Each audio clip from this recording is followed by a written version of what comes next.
I'm here. My name is Augusto Caten. I'm a self-improvement content creator from Brazil who talks about working out, correcting your posture, having better health, and leading a better life through self-knowledge and through the main self-improvement habits. And now I'm here with Ronald. Hey, thank you, Augusto. Thank you so much for having me, man. I'm really excited to be on your podcast and to be able to converse with you and to be able to share with your audience whatever insights and wisdom and tips that I can give specifically about mewing and about jaw-related health and facial aesthetics. Just as Ronald said, I know him from YouTube. Like, I used to watch his videos, watch Mike Mew's videos, Astro Sky videos, many videos about mewing. And in this video, our main purpose is to get you guys to know about mewing, know about health, just like he said, more deeply. Because as I stated before to him, in Brazil, we have this sense that either you're going to mew, you're going to get the tongue in the roof of your mouth, and you're going to look like Giga Chad, you're going to get enormous, you're going to have amazing jaw, or people say, oh, mewing doesn't work at all. It's dangerous, you should stay away from it, and it's all genetics. Obviously, the two sides are exaggerated. There are risks, but there are also benefits, and we're going to try to go deeper, even deeper than what is only mewing, only putting your tongue in the roof of your mouth. But I think Ronald can start just giving a brief summary for you guys about not only mewing, but what you can do in the beginning, to get your face to look better, and most common myths about mewing in general. Sure. So mewing is not some random thing that someone invented. It is named after Dr. Mew, who brought the idea to popularity, but really all mewing is its natural posture of the tongue and of the face. So just like when it comes to other parts of the body, there's a natural law that you could say comes from God or comes from the universe or comes from evolutionary history, whatever framework you prefer for understanding natural biological rules and laws. All mewing is natural law when it comes to facial posture, when it comes to how to use the tongue, when it comes to how to use the lips and how to chew. So I want to really demystify this concept of mewing. It's all it really is natural posture. And so mewing also can be simplified too much as people saying, well, mewing is just pressing the tongue up on the roof of the mouth. And of course, pressing the tongue up on the roof of the mouth is a part of mewing. If you think about the shape of the roof of your mouth, it's perfect for your tongue, right? So the tongue is the natural palate expander, and that is a key part of mewing. However, mewing also includes sealing your lips. It also includes breathing through your nose under all circumstances, except maybe if you're really deep into cardio, like in the third round of an MMA fight or something, or if you're sprinting, then maybe you can open your mouth a little bit. It's also okay to open your mouth when you're talking. Otherwise, always breathing through your nose. And then a huge part of mewing is chewing tough foods, chewing steak, chewing gum, and avoiding soft foods that cause the muscles of the face to go weak, because our face, our teeth are meant to be used and to engage them in processing and masticating tough food products. Now, there's two components to mewing. There's health and there's beauty. These are the two reasons we mew, because it makes us healthier and it makes us more beautiful. We'll start with beauty. Although on my channel, really, I discuss 50-50 about the health benefits and also about the beautification aesthetic component. And my audience is probably 50-50. A lot of people are interested for health, a lot of people are interested in beauty, but really you cannot separate them. Think of health and beauty as two wings of the same bird. You can't separate them. If the bird doesn't have one of the wings, it can't fly. Or another way to think about it is a coin. Health is one side of the coin, beauty is the other side of the coin. It's I the agree same 100%. coin. Yeah, I always talk about my channel, and I like to talk about this traditional view, about the evolution, and about how our species was back then. And when Ronald was saying, guys, about avoiding chewing soft foods, chewing hard foods, there's a big thing about oh, but can you really make the jaw muscles bigger? Can you really make the neck bigger? I've worked my neck my neck got wider, I worked my biceps got wider. Your face muscles obviously can also get bigger through mechanical tension. And a way I like to say about this is like in the past, we used to eat lots of raw food. Our ancestors used to like have to take the muscle out of the bone. They had to chew for very long hours every day before we were able to cook. So we naturally had this necessity to do it, just like with our feet. I use these types of shoes. Why? Well, in the past, we had to develop our foot muscles. We had to do lots of things. And modern shoes, they squeeze your toes together. Just like in modern times, we don't have to chew as much. And then our jaw muscles are just so weak. And that causes a lot of problems. So just like he said, mewing is not something someone just said, oh, let's mew and get more beautiful. No, it was we studying ancient tribes that did not have that much teeth problem. They looked pretty, they looked good, and suddenly, as much as like sugary foods started appearing, people started having way more problems. So we're trying to help you guys to do what you were supposed to do originally. It's not a tip to be better. It's like, okay, you have a problem if you're not doing that, because everyone should be breathing through their nose. It was made for this. Everyone should be putting the tongue in the palate. It was made for this. So it's another thing that we lost due to modern times. 100%. And I will add, Augusto, that my health journey started with my feet, and it started with my gut, and it started with other parts of my body. The last thing I arrived at was the neck up, the jaws, in mewing, because truthfully, this is the part of a person's health transformation that is the hardest.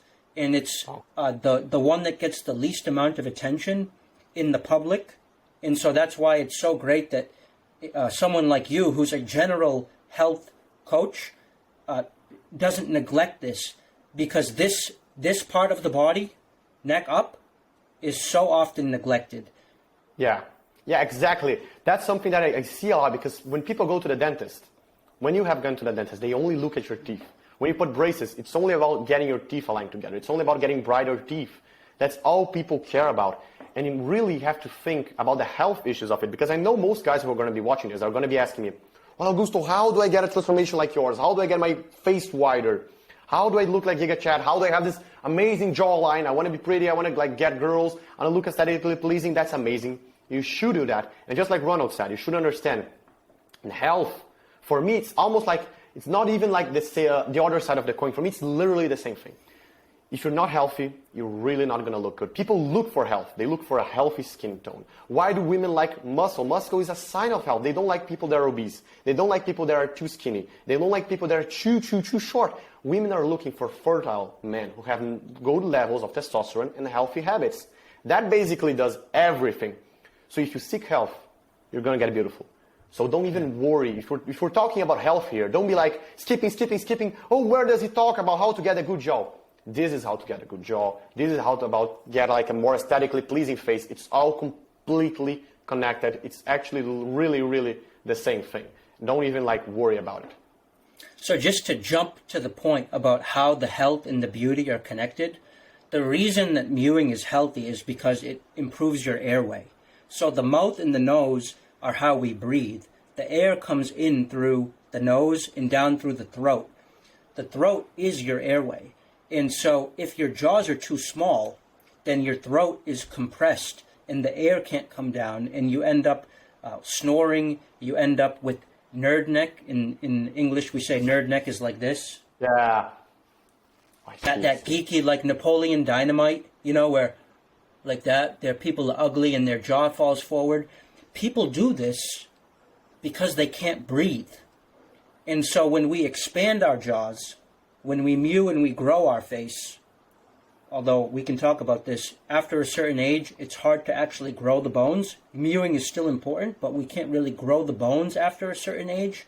But if we can catch it young enough, and even as adults, if we can improve the airway with mewing, then this lets us breathe better. And when we breathe better, everything goes better. Because oxygen, just like food, physical food, air is a fuel for the body, and without it, we can't do anything.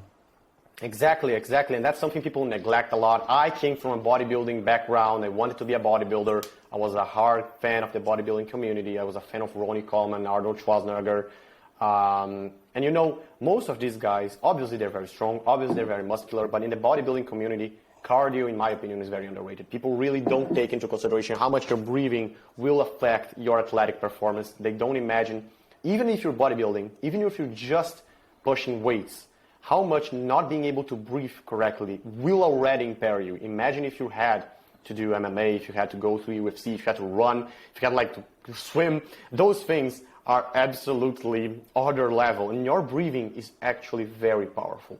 Like the way you breathe totally changes everything. Lots of people actually, they breathe wrong. Not only do they not position their mouth correctly, they don't position their tongue correctly, they don't breathe correctly. And I think a big thing for me, because that was a main thing for me to learn, they don't swallow correctly either, yeah? Yeah. Swallowing is an incredibly important part of mewing. You're right, I didn't mention it before, but swallowing is probably the most important part, because we swallow so many times a day, and every time we swallow, we put a tremendous amount of force with our tongue. And either we do the force in the right way, and it helps us grow, or we can put the force in the wrong direction and put it on the wrong things, and it can cause us to become deformed. So swallowing is critical. And this brings us back to the beginning, really, which is where mewing begins in a human is with breastfeeding. Okay, yeah. And so many people now have poor facial structure because breastfeeding is not popular anymore. Women, starting maybe 50, 60 years ago, they were told, don't breastfeed. Breastfeeding is beneath you. You don't have to. We have technology now. We have formula. We have baby bottles. Breastfeeding is a thing of the past. The thing is, though, when a baby drinks from a bottle, he doesn't suck anything. He doesn't pump anything. And the liquid just falls into his mouth, and it sort of rolls down his throat, and he doesn't learn the proper suction and the proper swallow. Whereas a baby that's being breastfed, in order to pull the milk from his mother's nipple, he has to have a very particular motion with his mouth and a very particular swallow, the correct kind of swallow. And so a breastfed baby, of course, because nature has so much elegance and genius. Nature is the smartest force in the world, right? God, nature, universe, evolution, whatever you want to call it. It made us to be able to learn and do this naturally. And it begins with breastfeeding. And if we don't breastfeed, then we get set on the wrong track, and we don't learn the proper swallow, and we don't learn to suction our tongue on the roof of the mouth and mew correctly. And that's why we have the epidemic that we have now of bad facial structure, sleep apnea, and general degradation of facial structure across Western society. Yeah, that's actually a very, very worrying problem. My audience, they don't even that's very important for them to know too when once they have children. But I know that most of you guys watching here, you're still eager for the jaw things and how to get pretty. And I know most of you guys, as Ronald said, you're still young. Most of you guys are young. And if you're young, you can still change your face only with mewing. Obviously, when you're older, you can still do other things. Like most guys, most of my followers are 13, 14, 15, 16, 17. Obviously, there are older and younger ones. But if you're a guy, you're relatively young, you're between 13 and 16, you feel like mainly for them, okay, I don't feel like I'm breathing correctly. I don't really know what's going on. I feel like my jaw is a bit smaller. I'm kind of scared of having ATM or hurting this. They're thinking of buying those jaws-sized balls to chew or something to chew here or a gum. And they don't really know what can they do to look more aesthetically pleasing. How can you approach and start to research what kind of doctor or dentist to not, and mainly, how do you really start on this? What's the first steps you think someone should take us in this? So the first thing that someone should try to do is they should try to mew correctly. And what mewing correctly means is adopting the suction method of mewing, which is to create a suction at the roof of your mouth using your tongue. And the way you do that is you press your tongue up on the roof of your mouth, and then you swallow all the spit over and over again while your lips are sealed. And this creates an intraoral vacuum, similar to the vacuum that's created when a baby suctions the mother's nipple when he's breastfeeding. So really, we're just rediscovering a primal posture in our mouth that we should have learned as a baby. Now, if you can establish the suction mew, and you're under, say, the age of 18, although normally on my channel I say 16, but let's just go with 18 for now. If you're under 18 and you can actually achieve the suction mewing hold, then you should mew for 1 to 2 years and you will achieve a lot of change just by pressing your tongue up on the roof of your mouth as many hours of the day as possible. But Augusto, here's the tricky thing. A lot of guys, when they try to mew, they realize they can't do it. Yeah, And that's a big thing. It's a huge thing. And on my channel, we call this the Mewing Catch-22. In English, Catch-22 means like you need to do it to get what you want, but you can't do it because you don't have it. So it's like you're stuck. Yeah, that's exactly it. You know, I think this is for like the deep guys. Well, you're a way deeper guy than I am, but the guys that are already researching to me, because I know there's a surprising amount of followers of even mine. When saw me talking to you, I was talking about mewing. There are lots of guys who truly, they want so much to be better. They want so much to look better, to be healthier. They sent me, well, because Ron used MSC. They already knew it. Even in Portuguese, Ron used MSC. With mewing, you couldn't achieve this. And even when I said, for some of guys in my Discord server, oh, I'm going to talk to Dr. Brunetto, some of them knew him. I was shocked. They were like, oh yeah, Dr. Brunetto, the only guy who does MSC. I'm actually very surprised that so many of my followers do that. So for these followers, I watched a video of Mike Mew and his father, John Mew, and they were talking exactly about this problem, this catch.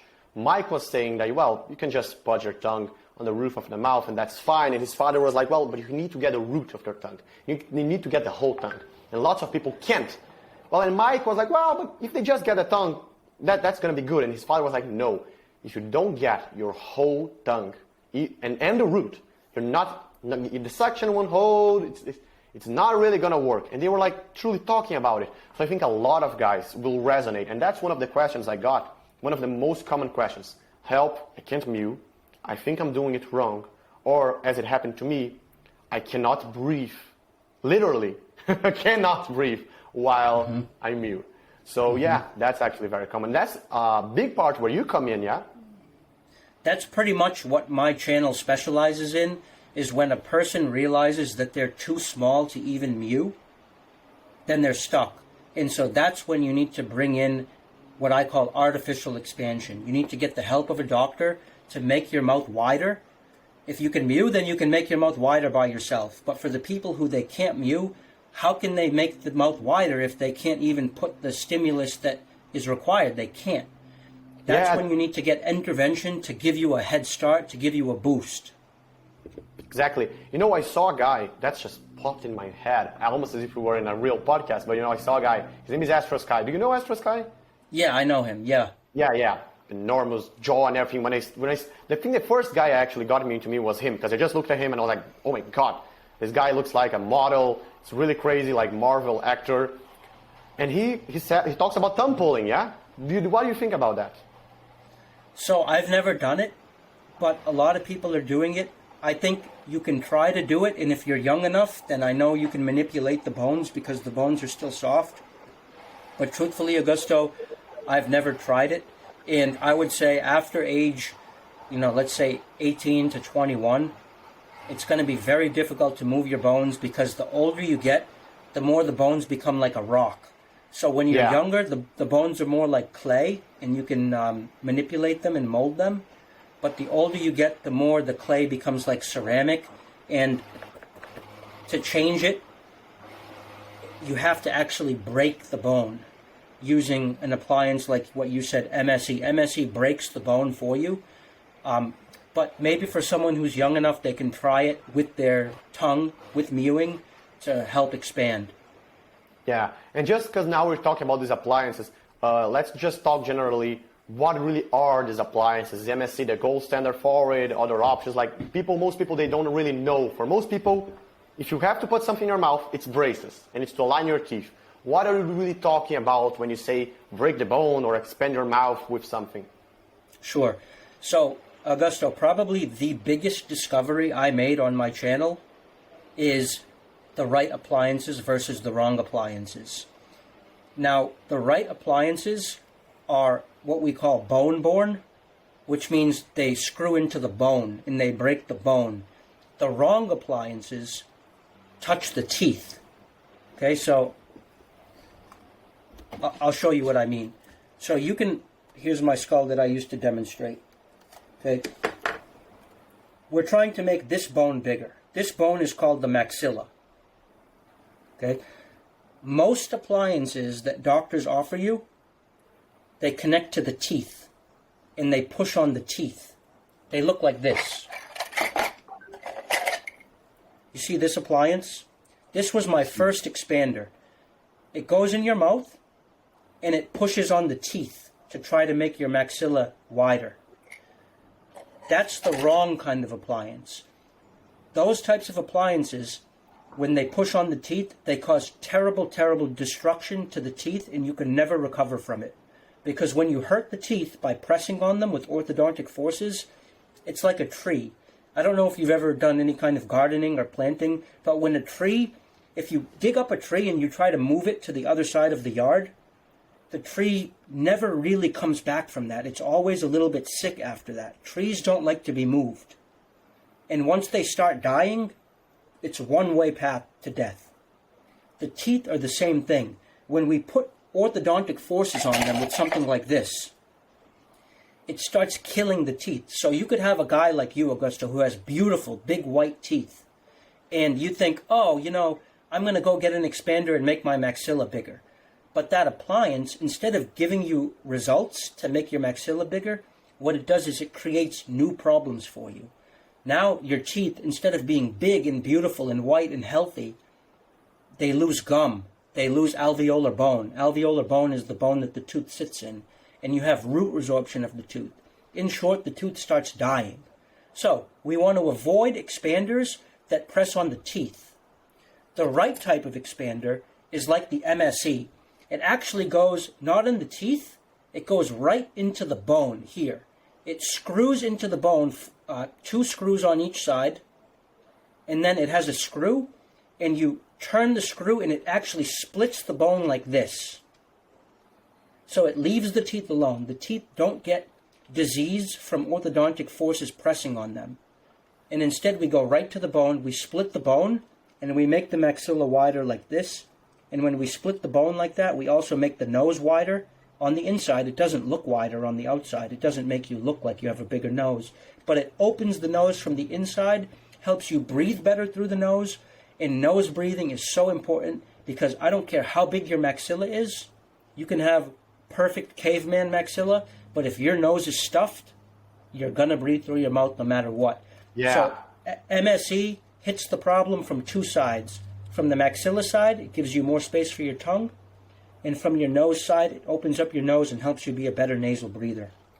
That's great, man. And a big note for you guys. Well, everyone on my channel has already seen my videos talking about how it is bad to breathe through your mouth. I stay on the side, I open the mouth, I show how it is weird, I show pictures of guys breathing through their mouth with this wimp posture. So you guys already know this. But what you don't know, because I believe I haven't said this before, is why is it actually good to breathe through your nose? Because it is not only about avoiding breathing through the mouth. And the nose is made for you to breathe through it. I've seen from videos from Dr. Buteco, and he's talking to kids. He's very good with kids, and he says that breathing through your mouth is nasty. It's like it shouldn't be done. It's almost like it's gross. The mouth is not made for it. The nose has all types of structures inside, organic structures, to filter the air so that it comes in a good temperature, so that you don't have as many chances of getting bacteria. And if you breathe a lot through the mouth, not only you can destroy your face, but you're way more likely to get sick, yeah? Yeah, breathing through your mouth is like eating through your nose. It's just wrong. That was a great quote, man. Yeah, and so all of the points you mentioned about why nose breathing is so important, because of nitrous oxide, which helps calm us, because of increased filtration to help filter out things like COVID-19 and other bacteria that can come in through the nose, dust even from the environment, because there's dust everywhere. And then, of course, humidification.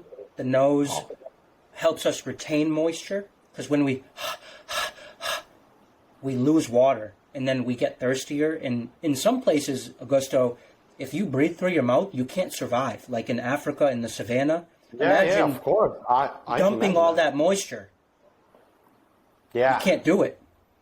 But the most Yeah. important part of nasal breathing, and the part that probably most people don't understand, is the reason it's so important to breathe through your nose is because when we breathe through our nose, it allows us to keep our tongue pressed up on the roof of our mouth. Because if we're breathing through our mouth, we can't do this. Doesn't happen. We breathe like this. It doesn't happen. Yeah, that's a Like big a problem. dog.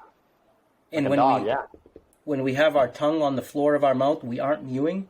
And when we aren't mewing, our face is falling apart, bro. It's falling apart. So we need to breathe through our nose so that our mouth and our tongue can do its job. Yeah, 100%. I think a big thing that we're going to answer some questions from you guys later, and probably that's what I'm going to say now is going to answer some of them, but I think it's important to say because people look, even I did, we look at like these appliances that give many people so many problems, but they look more like, oh, it's a little thing, it's not going to go in the bone, it's not screws in the bone. So people may be scared of the MSE, or they may tend to use these appliances that can even harm you even more. So I think it's important for you to like talk a little bit about like the safety of the MSE, and also about like how people, because that's a big thing, much, people really, they think mew in general can harm you, it can destroy your teeth, you're gonna like lose the points in your canines or things like that. Perhaps you shouldn't be chewing with your front teeth. Like, what are the like most common mistakes that people make in their mewing journey, their expanding journey, and what are like the harms that people should avoid, and are there like any myths around it? Yeah, sure. So what you're discussing right now about the appliances is what I call on my channel the less invasive fallacy. Fallacy is a word from logic and philosophy, which means it's a logical error that we make in our brain when we're thinking about something.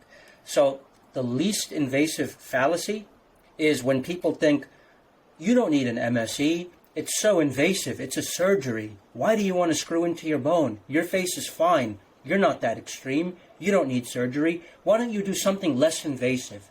This is so much better. It's so gentle. It's natural. It's biological. It presses softly on the mouth instead of invasive and breaking the bone. The fallacy is this. This looks less invasive, but it's actually much, much, much more invasive and much more dangerous, because like I was telling you, when you put forces on the teeth, it creates real problems that never ever go away. I know because I experienced them. The way my whole channel got to start is because I tried all of these different expansion methods. I started with this, and then I went to another tooth-borne expander that pressed on my front teeth, and I learned these expanders are not safe. They're not natural.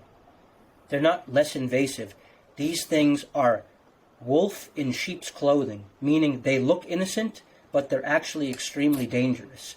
The MSE, even though, yes, it's scary, yes, it breaks the bone, the human body is equipped to be able to deal with bone breaks. When an athlete breaks his arm, what do? We put it in a cast, we connect the bones back together, and then we wait a few months, and the body naturally reconnects the bone and heals the fracture. The body is able to fix fractures in bone. So when we break the bone in our maxilla, when we split it like this, okay, the body knows exactly how to heal this, and immediately starts depositing new bone to fill this in, and in 3 to 6 months, it's like it never happened. Okay? So, for example, I had 10 millimeters of expansion like this with MSE, and now it's not like I have a hole in my mouth. My body healed it. So the body can heal from MSE, but the body cannot heal from this. This creates permanent problems. So I really want to emphasize to your audience, don't fall into the trap of thinking that these, they look less dangerous, but they're actually much more dangerous. Okay, that's the first thing. And then, did you want me to speak also about the dangers of mewing or anything like that? Yeah, well, lots of people are also scared because like there are dentists in Brazil that say that mewing doesn't work, and I don't believe they are specific enough. They not only do they say that, but they also say that mewing is dangerous, and that scares lots of people. There's lots of young people that are scared, lose teeth, get like ATM or get pain here. They think mewing has a lot to do with chewing a lot, and they may chew wrong. So, they are scared to go in it because they don't really know how to do it. So we've gone through how you should put your tongue in the roof of the mouth. We've gone through how you should seal your mouth. I've done some tongue strengthening exercises, which are very simple. You really just need to press your tongue as much as you can for 30 seconds, rest, press your tongue. Very hard to do it wrong, very hard to hurt yourself. But when we are talking about strengthening the jaw muscles, which is something people really, really, really want to do, it's actually hard for them. They don't have the right equipment. They don't really know anything about it. So if someone is wanting to strengthen their jaw muscles, what are the mistakes they could be making, and what is perhaps a proper way to do it? Sure. I think a useful analogy to explain this is to think about it in terms of barefoot running. Before you showed us your Vibram 5-finger toe shoes. When people get into barefoot running, they think, oh, I just take my shoes off and I go running and then everything fixes itself. That's not right. If you're going to take on barefoot running, and in this analogy, barefoot running is like mewing, yes, it's natural. Yes, we're made for this. But that doesn't mean you can't listen to your body. You still have to listen to your body, and you have to take cues from your body. When you're learning how to barefoot run, if you have pain in your knee or in your ankle, right, you have to change. You have to adapt. First you stop, you rest and you recover, and then you make an adjustment. And learning how to run barefoot is constantly tweaking and adjusting and learning from the signals that your brain and your body are telling you. So barefoot running is natural. It's a good thing to do, but you still have to be careful and you still have to listen to your body. Mewing is the same exact thing. It's natural, yes. Should we have known how to do it since we were little kids? Yes. Unfortunately, most of us go 15, 20 years without doing it, just like barefoot running, and then we want to get into it, and we think it's just going to work itself out, but it doesn't. We still have to pay attention. If you're mewing and your temporomandibular joint, TMJ, starts to have pain, you have to stop. You have to figure that out. Maybe you have a pre-existing problem.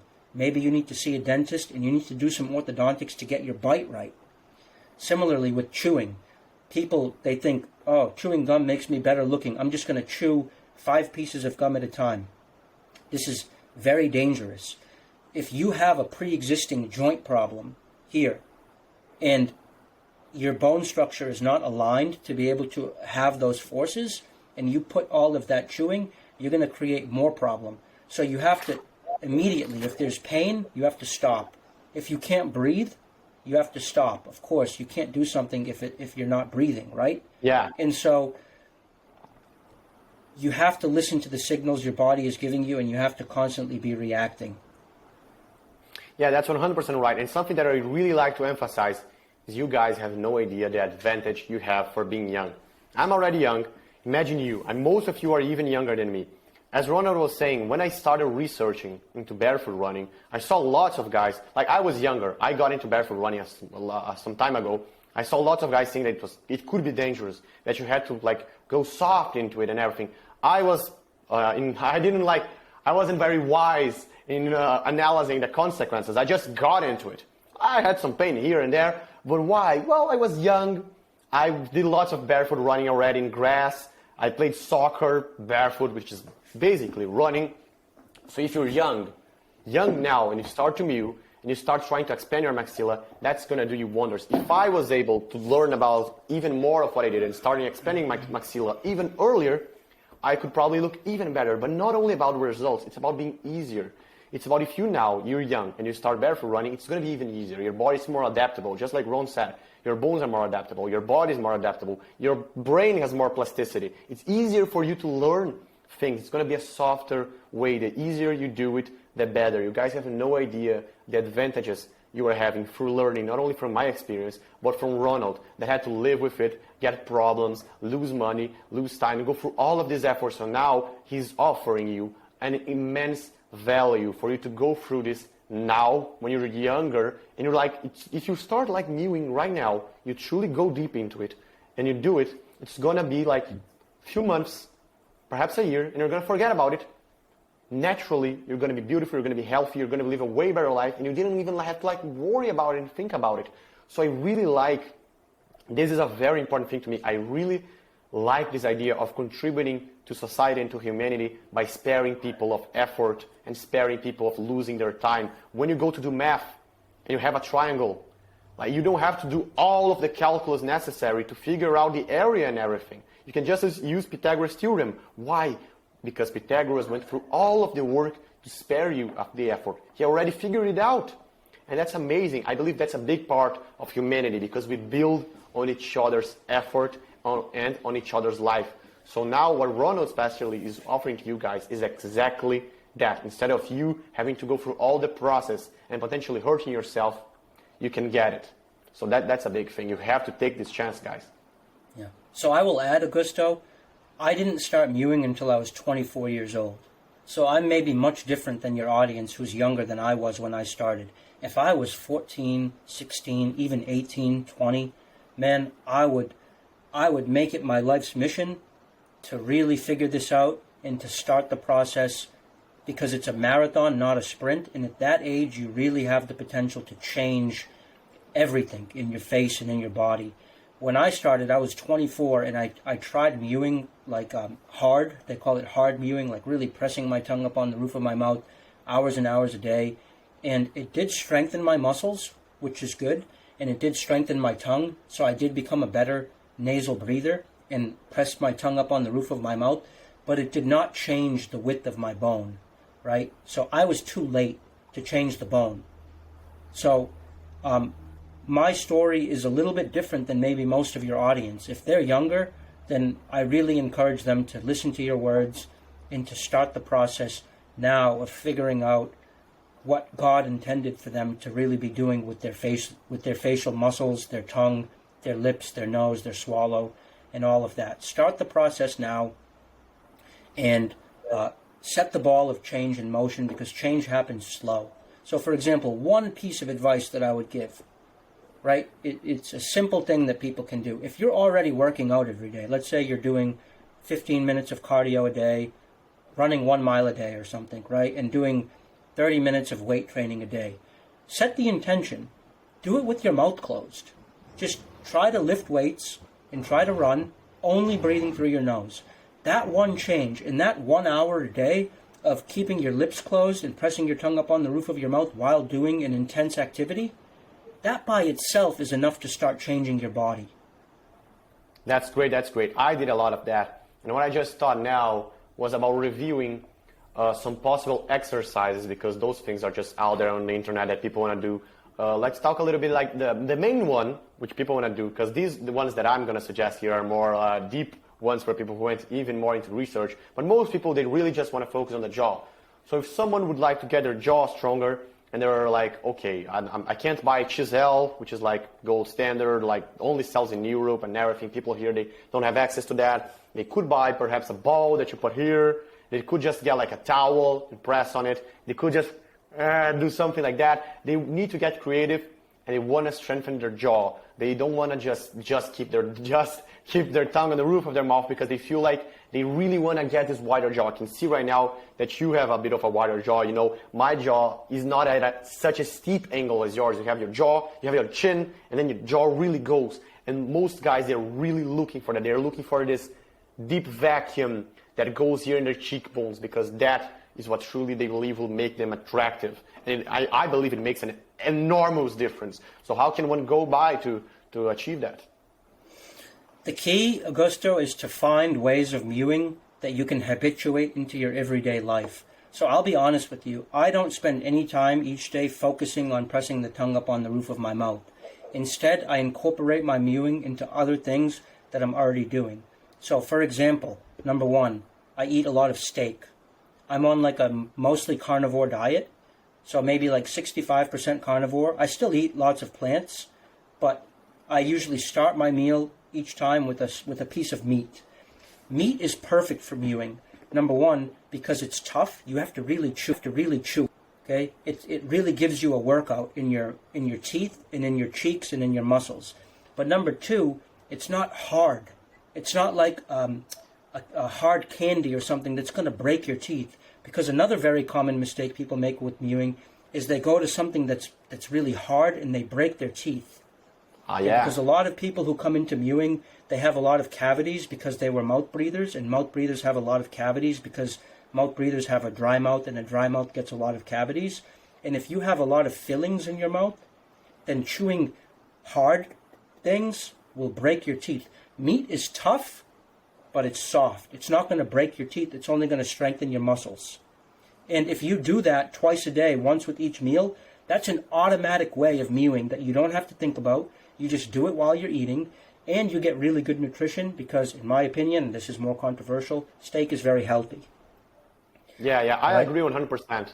Yeah, I agree. I'm also actually like trying to get on. I was always like bulking. I was extremely skinny when I started, so I really never needed to cut any weight. I was always trying to get as many calories. So I was very big guy on peanut butter, oats, and all of that. But I have been trying to get more into eating more steak and fruits. Those are the foods that are the best for me, like steak, honey, milk, and fruits in general. Those are the foods that I'd love to eat every day. And well, do you believe that eating steak is enough? Because I know lots of guys, when I asked you this question, just like me, they were expecting something very different.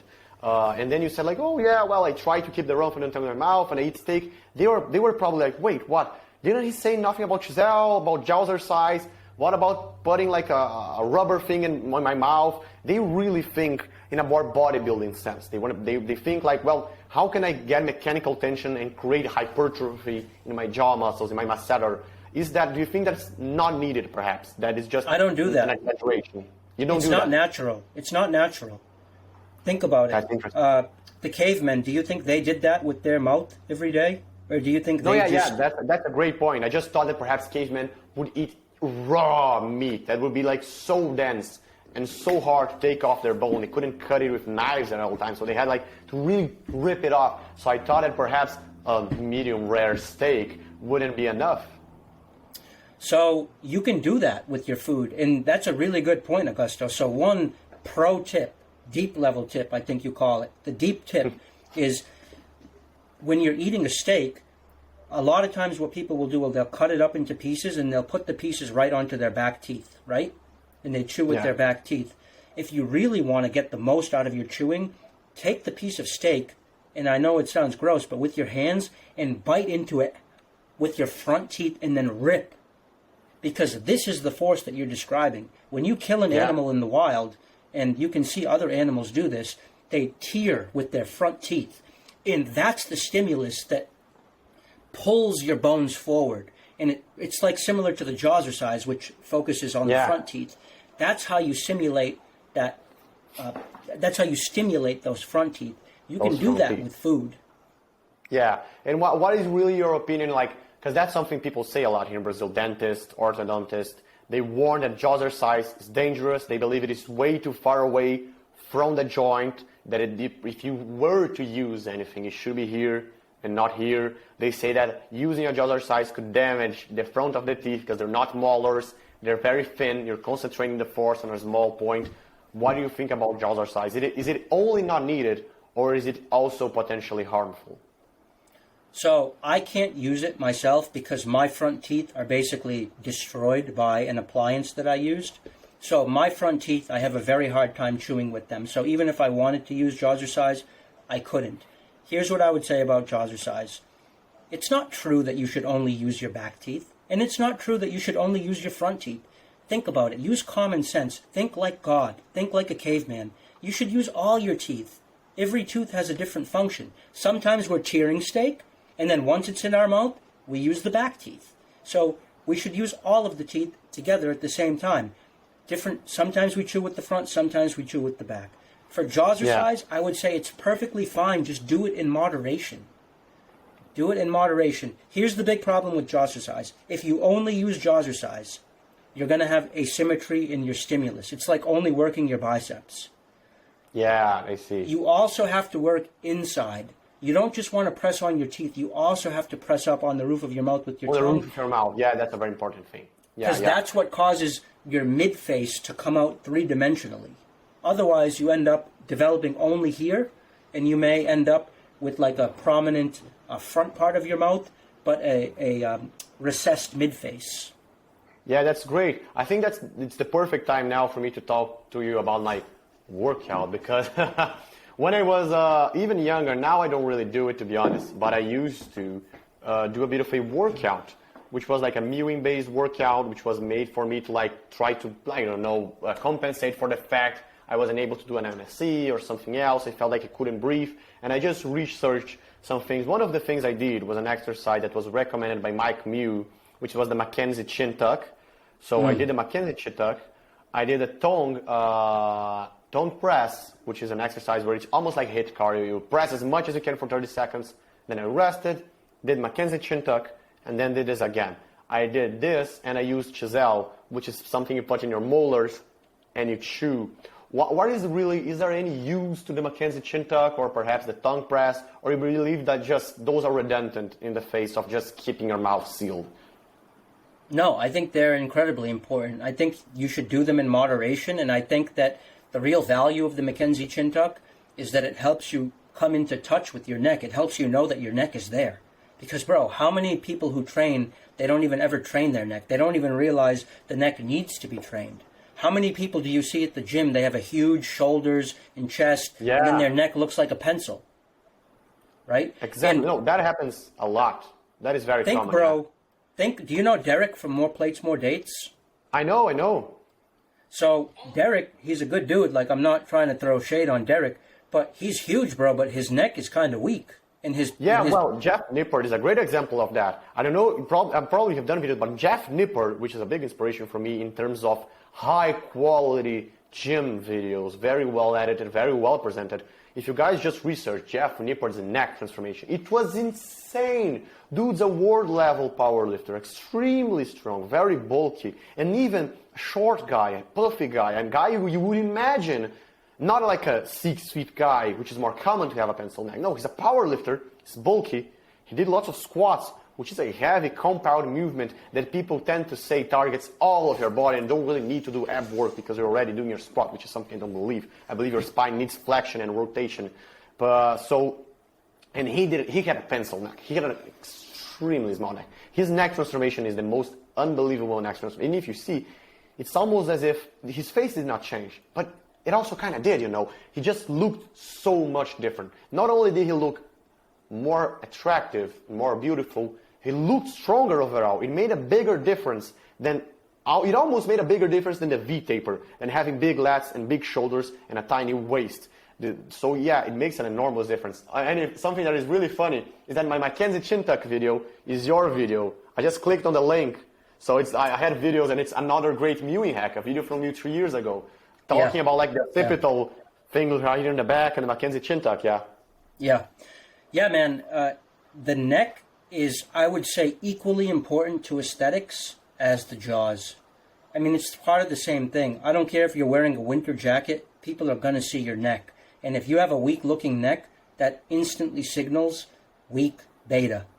So strengthening the neck is not only important to health, as you know, as a mixed martial artist, it's critical, but it's also important to aesthetics. And I'll say one more thing, Augusto. A lot of people who come to mewing content, like my channel, they have problems. They have small jaws. That's why they do the Google searching. They find my channel because they have small jaws. People with small jaws are guaranteed to have weak neck, and I'll explain to you why. When you have small jaws, you have a small airway because your throat is your airway, and a small jaw closes your throat, you can't breathe. To fix your airway so you can breathe, because breathing is the body's #1 priority, more than food, more than sex, more than anything, is breath. To open your airway, if you have a small jaws, you go like this, nerd neck. Because when you do this, Augusto, it opens your airway. You can breathe so much more than like this. This, because your tongue blocks your throat. So people with small jaws, they live life like this. And when you live life like this, all of your neck muscles atrophy. You don't even engage them, bro. You don't even engage them. And so you need to go above and beyond to bring them back online, just so your brain knows that those muscles are there in the first place. Yeah, developing a mind-muscle connection is a big thing, and I talk to guys about that because you really need that. It's very hard for lots of people to bring out that mind-muscle connection, and lots of them, they underestimate the importance of mind muscle connection. But like I can press my pecs in my shirt, and I can press my shoulders, I can press my biceps, but there are some muscles like I can't really press that much. And those muscles are my most underdeveloped muscles, obviously. So if you really see the difference between a bodybuilder and a person who doesn't work out, a person who doesn't work out, you ask for them, oh, flex your pecs. They're just going to look and they can't. They don't have this connection. And then you say, oh, a bodybuilder can press their pecs because they're bigger. It's not really like that. It's really not. You just develop this mind-muscle connection. And it's actually very important for you to do the exercises correctly. And I believe mewing is a lot about knowing your tongue too. Because if your tongue is also always relaxed, you don't even know how to use it. It's hard for you to swallow. It's hard for you to mew. So as soon as you start to mew correctly, and you mew a bit harder, and like get this mind-muscle connection going, it's going to be easier for you to have this proprioception and coordination with your tongue, which is important. Yeah, no, you're absolutely right. If you can't feel a muscle, you're not training that muscle. And I'll just take this opportunity to say, a lot of times people have a tongue tie, Augusto, and that's why they don't mew in the first place, is because this, they call it the lingual frenum. It's too small, and so their tongue has a very limited range of motion. It might only be like this. Wow, and yeah, so that's well. Every time I consult with someone, and I offer one-on-one coaching through my channel, the first thing I look for is tongue tie. Tongue tie, because okay. If they have a tongue tie, I don't care how big their maxilla is, they're not going to be able to connect with their tongue and use their tongue to mew properly. So Brazil is actually one of the only countries in the world where every baby that's born, they check them for tongue tie. And so maybe your audience is less likely to have it, but it's very common when I speak to an American that they have a tongue tie. Yeah, that's really interesting. So if you guys want to mew, if you want to look better, if you want to look healthier, the first thing you should really do is just research about mewing and try to mew. Try to create this inner oral vacuum. Try to get your tongue in the top of your mouth. And if you're young, just do that. And if you feel like you can't do that, if you can't create the inner oral vacuum, which we're talking about is swallowing with your lips sealed, your tongue is naturally going to stick to the roof of your mouth. That's what I'm talking about. I'm talking about inner oral vacuum. If you can't do the inner oral vacuum, or you just feel like you can't breathe while you're mewing, or your tongue is just not going up there, it could be what he just said, what Ronald just said, then you have something limiting you. And then, as soon as you can, you have to truly seek help. So let's just take a look at this, at these possibilities. If someone can't create the seal, or they really can't breathe while they're mewing, or their tongue is stopping them, is there any other possibility for them to not be able to mew other than this? So assuming they're doing it right and they're not just screwing it up, just like you can screw up any exercise, right? Assuming they're doing it right, they're trying their best. If you don't have the hardware, bro, you just can't do it. Think of it like trying to run, but your shoes are 3 sizes too small. So I wear a size 42 shoe. In English, it's like 9. Okay? Yeah. It's already hard to run, bro, if I have the perfect shoes. Imagine if I was trying to run in a 35. Yeah. Your jaw could just be, your palate could just be way too small. Yeah, so that's another problem. Yeah, but I was thinking like, okay, so one of the things would be your palate could just be way too small. You don't have enough space, yeah? Other thing could be this in your tongue could be way too short. So is there anything else beneath those two? Or like those are the two problems? Like one, you could go to an MSc or an expander, you could look into that. And the other, I believe it's even simpler. The doctor can just cut it open, you can just do it, and then you can mew. Is there anything else, any other types of problem you have dealt with, like other than these? Yeah, no, I understand. Great question. So for some people, they have really big jaws and they have no tongue tie, but their nose is always blocked because of allergies. Maybe they live with a cat or a dog, or maybe there's something in the environment that's just causing their nose to always be stuffed. So for example, I spoke with a guy about a month ago who lives in Puerto Rico. He used to live in an American state called Idaho.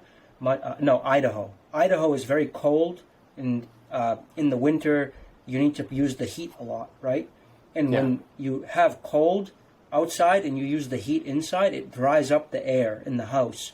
And so he always had a blocked nose, and he actually moved from Idaho to Puerto Rico so he could have better air. Wow, he moved specifically because of the air. Wow. He's a computer programmer. He works off his computer. It's easy. Okay, he can work anywhere in the world. Yeah, that's really interesting because in Brazil, that's a big problem. Rhinitis, sinusitis. My most viewed video in TikTok, which has 11 million views, it's a video about stuffy nose, actually. And another view is also, one of them I teach the Buteyko method, and another of them a pressing method. But as you said, sometimes they're just, they're not only inflamed because of allergies. Sometimes people have mucus filling up their nose. So that is a big problem too, yeah. And believe it or not, some people, like Joe Rogan, for example, they have a scar tissue from doing MMA as a kid or playing sport, and they got hit in the face. And the nose is so tight, bro. It's so tight. The crevices and the turbinates and the sinuses and the septum, it's all so tight. And if you have an injury in the scar tissue, it can completely block the nose. And sometimes you can't open it up unless you do a surgery to open it up. Even if you have a big skull like Joe Rogan, you can't breathe through your nose. And that can screw up your mewing too. That's why man, some people say nasal breathing is the number one. If you can nasal breathe, bro, you're on your way to being a good mewer. You're on your way. Yeah, that's a big thing because there is a large amount of my audience which I believe is not able to nasal breathe, or they're on the verge of not being able to. What I'm talking about is, I know you guys are going to know it, so I'm going to say it in Portuguese because that's going to be extremely funny if you're still in the video. Rinossoro, afrim, those are just the names of some of things. They're not meant to be used every day. Every doctor says that, but they give to people, they look like this. People gather rinossoro and then afrim, and people in my comments, the video had like 10,000 comments, and most of the comments were like, oh, I just use rinossoro. Oh, I live off rinossoro. If I didn't have rinossoro, I would not be able to sleep. And I resonate with that because I had that. Most of my friends who are right here now, every day, every other day, they have to use something like this. Or people have allergies. We live in a very, very hot country and people abuse air conditioners extremely. So yeah, the change in temperature is very strong. And people just, their nose gets stuffed. And it's good at least that they're able to breathe through their nose. But what they do is just they pack this, they pack this, they pack this. But you know, one day you might not have this. Or your nose may start bleeding, because I know if you're a long time user of this stuff, your nose has started bleeding because it gets so dry that it literally bleeds a lot, and you wake up and there's blood, and now you know you used way too much of Afrim or Rinossoro. So you know, if you have all of these problems, it's really interesting for you to look a bit deeper onto it. So someone has perhaps some allergy, they can't really breathe through their nose, they have perhaps an allergy, or they're just all the time sick, or they have some scar tissue. I talked with you about like the possibility of a doctor, even with me, going in my nose, and you said that could be risky because they can just take away way too much. What are the options for someone with that? Good question, bro. So 2 other things I'll add, and these are actually the most common sources of inflammation in the nose. Even if you have a big jaw, you can still have a blocked nose if you have these 2 things. Number 1, pets in the house. Okay, and I know this upsets a lot of people. People love their dogs and cats, especially in the United States. But it's not natural to live inside of a tight building with an animal like that. It's not natural. So if you have a cat and it sleeps with you in the bed, that is going to stuff you up like crazy, man. So pets, and then another thing is the wrong diet.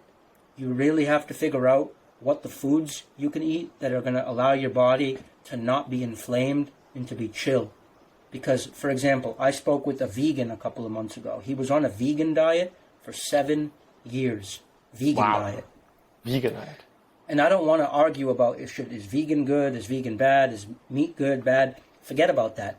If you're on an extreme diet and you have good jaws, but you can't breathe, then you need to look at your diet, because foods can inflame our body and they can cause us to go into a state of inflammation where the tissues, they literally get bigger. The tissues get bigger, and like I said, the nose is so tight that even if they get bigger a little bit, it can block them up. So pets and diet, those are 2 things to keep in mind. Now I want to address what you asked earlier about, so let's say I have a stuffy nose all the time. Maybe I should just do a nasal surgery instead of doing an MSE. People think that. They think, oh, I'll go in, it's a 1-hour procedure, They'll clear out my nose. They'll cut out the turbinates. They'll fix my deviated septum. They'll remove swollen sinus tissue. It's easy, and then I can breathe through my nose. This is the wrong approach. This is the wrong approach. The nose, bro, is a sacred part of the body. It's not natural to go into the nose and cut it with knives. The mouth is meant for abuse. The mouth is meant for chewing. It's meant for eating. It's meant for... Think about all the stuff you put in your mouth. Dead animal, blood, bacteria on vegetables, fluids from other people's bodies, right? The things you put in your mouth, bro. You can do many things. That's it. Yeah, of course. You're getting way... Things are coming in your mouth, big things. Yes. All the time. And in your nose, the only thing that is really meant to get in your nose is air, yeah? Yeah. I want you to think of your nose as, and it's a crude, but think of it like, and men can't really relate, but imagine it's like a vagina. Like, would you ever put a knife in a vagina? That's insane. You instinctually know the vagina is a sensitive skin and sensitive tissues, and it's a delicate place, right? The same with your nose. You don't want to be cutting into your nose and removing things, because what a lot of people find is after they do a nasal surgery, number one, they feel worse, because the most common thing that they do with the nasal surgery is a turbinate reduction. What that means, the turbinates are like, think of it like a bone, and then coming off of the bone is a lot of skin and tissue. And so sometimes the skin on the turbinate gets too big, and it blocks your nose. And what they do is they go in and they cut the turbinate, the skin on the turbinate, to open up your nose. The problem is, bro, the turbinate is super sensitive. And the purpose of the turbinate, in addition to helping to filter and clean and moisturize the air, it's also to tell your brain that you're breathing.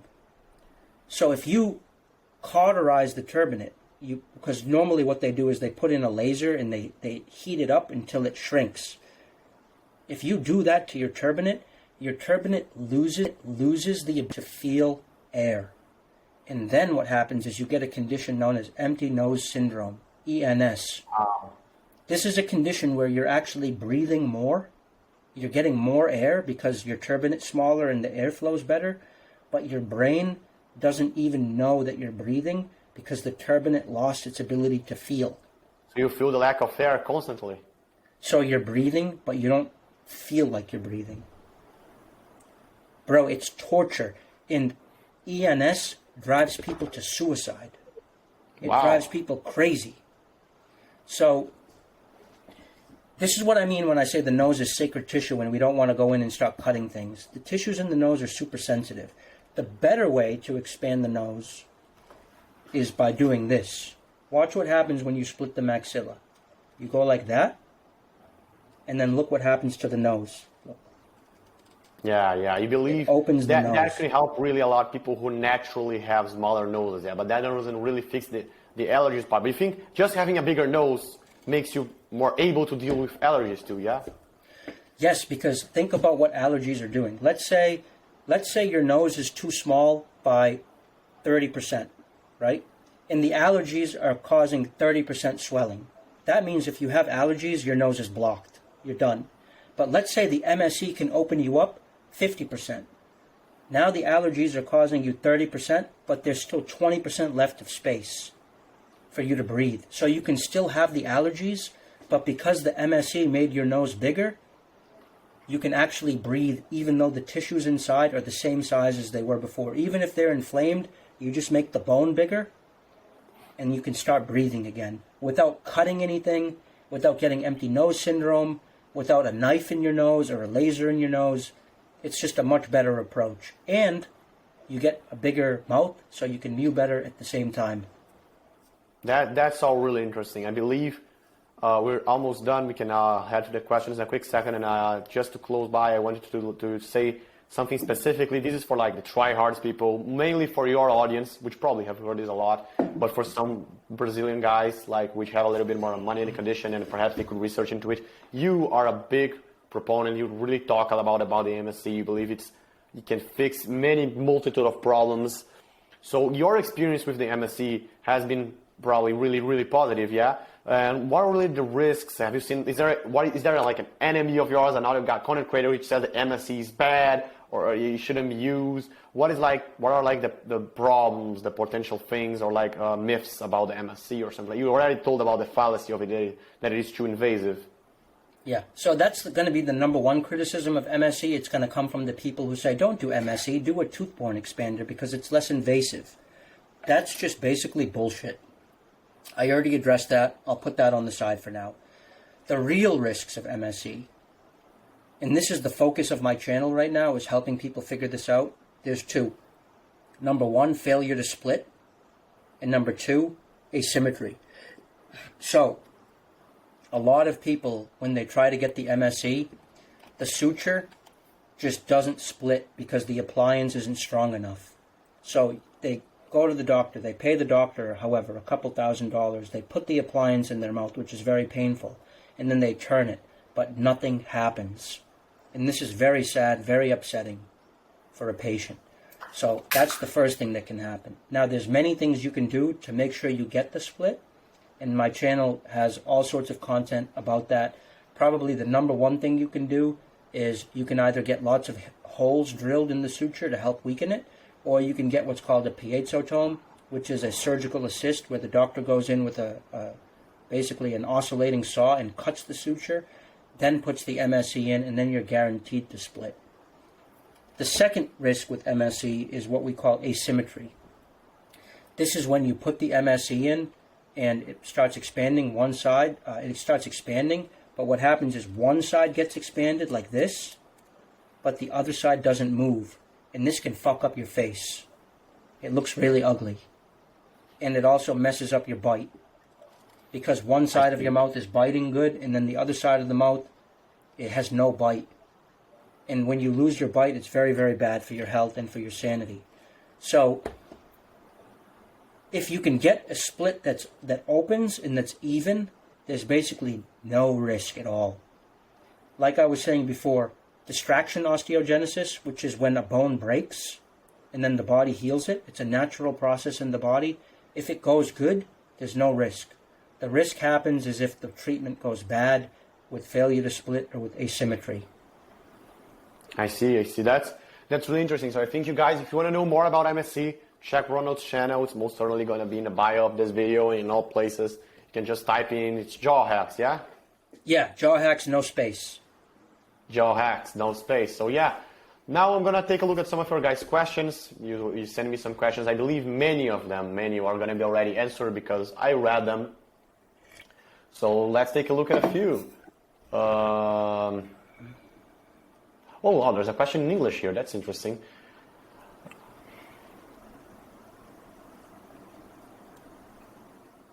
Oh, that's a very curious question. That's what I'm talking about. There are lots of guys who go deep into researching those things.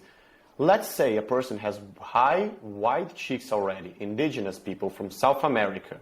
Even so, can this person get an MSC without becoming way too much of a balloon face? Upper maxilla is way too recessed, and mandible as well. What is the solution for a good growth without a double jaw surgery? Thank you, mano. Tamo junto. Yeah, so this is a really interesting question. I never thought about that. So it has to go patient by patient. So if their cheekbones, let's say their cheekbones are very prominent, like maybe you're thinking of like a Mexican or Guatemalan or something like that, where they seem to have sharper cheekbones, the first thing I would do is check their maxilla. Is it really too small? Because many times it's very rare to see someone who has real, truly prominent cheekbones, but their maxilla is not also prominent. Okay? In cases where that's the case, though, and it does happen sometimes, where someone already has wide cheekbone, but their maxilla is narrow, what you do is the following. I call these fence cases on my channel. Fence case, like meaning they're on the fence, meaning they could either do treatment or they can not do treatment. It goes either way, 50-50. So for fence cases, like maybe what they're describing, I would say you can always do a moderate MSE expansion. Like let's say instead of doing 10 millimeters, you can do 6 millimeters. That's really only 3 millimeters on each side. That's Yeah, not a lot. that's what I'm considering. That's what Dr. Brunetto told about me. He was like, well, yeah, for you, I believe 5, 6, 7 millimeters. That's gonna be enough. 100%. Because remember, whatever expansion you get is divided by 2, half on each side. And Half 6 millimeters is not a lot, but for the nose, it's a lot. It helps you breathe through your nose, and on the roof of your mouth, it's a lot. But when it comes to facial aesthetics, it's subtle. It's not zero. Subtle. You'll see it, but it's subtle. Yeah, that's interesting. Okay, so he can most certainly do that. And also another thing I really believe for him to know is I've never even seen someone with a way too wide. Just like you said, it's subtle. And on top of that, I never really seen someone who was just so wide here, had such wide cheekbones that I'd look and be like, that looks bad. That really does not look good. It's just way too wide. That's very, very rare. So obviously there are genetic beasts and people who are like 1% and everything. But, you know, I think it's, I also agree that it's very unlikely. Let me address that guy's question about jaw surgery. Let me just say, Augusto, MSE really does not do anything for this direction here. Oh, It doesn't advance you much. It advances you a little bit, but for the people who need to come forward a lot, there's really no other way to do that other than with surgery. Okay? There is a thing called face mask, but face mask is really only for people with underbite. Underbite is when they're like this.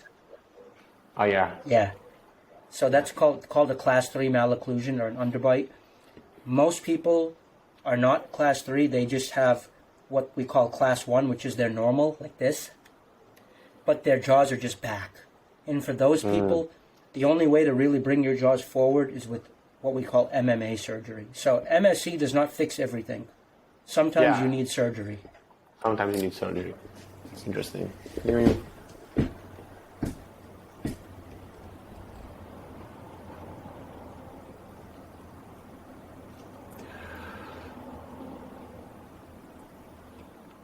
So that's a question which is really common here. Lots of people they research about mewing. They are using braces, those that are like small metal things in each teeth and then a bar going around. And they may be worried that their braces could be actually doing more harm than good, or that they're just not necessary because they're just, you know, putting the teeth in place and they want to move the place. Are there any what are like the common harms and things that you should look for in like traditional orthodontics where you're just trying to align your teeth and make them look good? Because that's a big thing in Brazil. Like when I was young, it's actually, for my friends and people I know, I was one of the few ones who never had braces on. So it's very, very common. People now are using Invisalign and other things, but yeah. The best thing that can happen, sure. I think it's a great blessing that you never had braces. The best thing that can happen to a kid that has crooked teeth is to not get braces and to just let his teeth be crooked. I'll tell you why. In Europe and in the Americas, there's a philosophy about orthodontics. It's called extract and retract, which means that if you have crooked teeth, they say, well, we want to straighten the teeth, so if we're going to straighten the teeth, what we do is we just pull teeth. That gives us space to straighten the teeth that are remaining. So this is called extract and retract. The number one thing you need to avoid with traditional orthodontics is getting teeth pulled. Getting teeth pulled is a one-way path to having a small face and a small airway and to being ugly. Wow, that's actually very interesting. That's a very important thing. I'm certainly going to cut that question and that explanation because that's going to be a real challenge for a lot of you guys. I know that because I'm a young guy, you know, I'm 19, you know, 3 years ago, I was just kind of a kid. I was with my mom and it's really hard. And I talk about things like that, you know, on my channel, things like, well, you want to use creatine. Creatine is good. Your mama doesn't let you. Let me try to help you out with it. Get a good nutritionist. And there are lots of nutritionists in Brazil who are going to say, oh, no, creatine gives you stones in your kidney. You're not going to use it. So it's very hard for lots of kids to get into that. They want to work out. Their parents think it's going to stunt their growth. So those things are a real challenge for my audience. And I could only imagine what a challenge would it be for one of them to say, like, they're having crooked teeth, to go on to their parents, to spend money, and say something like, well, I believe I should just have my crooked teeth and try to... Obviously, they could explain it a bit better, but it is tough, yeah? It's extremely tough. Parents want the best for their kids, but truthfully, they're just ignorant. They don't know the difference. They trust the doctors. The problem is, it's the opposite. If someone is a doctor, instead of trusting them, you should distrust them. It's the opposite of what normal people do. You have to always question what the doctor is doing, especially if what he's doing seems unnatural. Going back to the first thing we talked about, Augusto, nature, natural law, God. God didn't give us 32 teeth in vain.